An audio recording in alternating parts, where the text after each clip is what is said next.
Hello and welcome back to Silverstone. In this corner guide we're going to be tackling turns 16 to 17, the Vale chicane.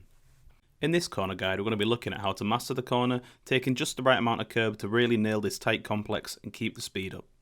We're going to take a look at your braking and power transitions, as well as shifting the weight from one side to the other, checking out some common mistakes people make here, and as always, we'll wrap up with the key points to get the fastest run through here and into the final corner.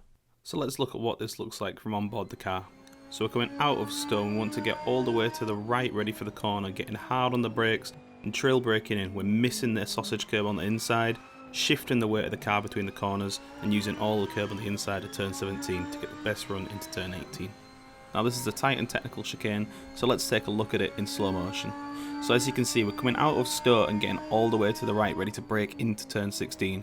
We're getting hard on the brakes first of all and then trail braking into the corner, making a late turn in, and if we stop it here we see that we're taking all the inside curb that we possibly can without touching the sausage curb, as that'll unstable the car too much.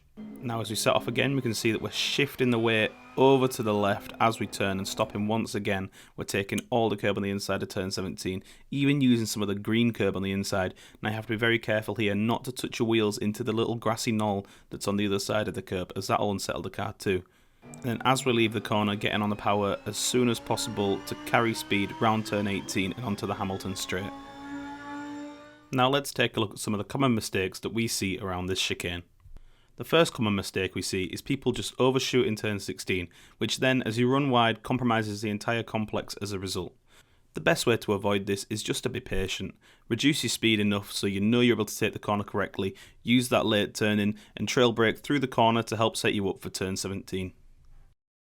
The second common mistake we see is simply hitting the sausage curb on the inside. Now as we know, some sausage curbs can be taken, particularly in GT and road cars, but this is definitely not one of them. It's just far too big and it'll unsettle the car way too much to be advantageous to you as you take the corners.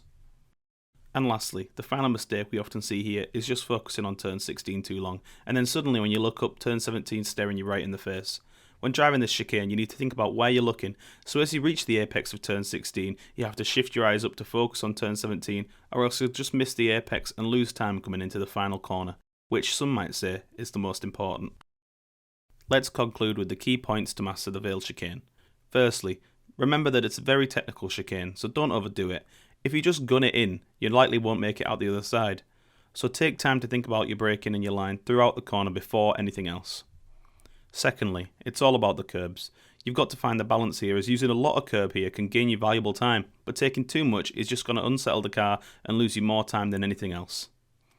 And finally, remember that there's three main aspects to focus on at this corner, and they are braking hard and trail braking to the first apex, a quick but gentle transition in the middle to shift the weight over for turn 17, and lastly, getting back on the power as soon as possible so that you can take turn 18 flat out and carry as much speed as possible down the straight.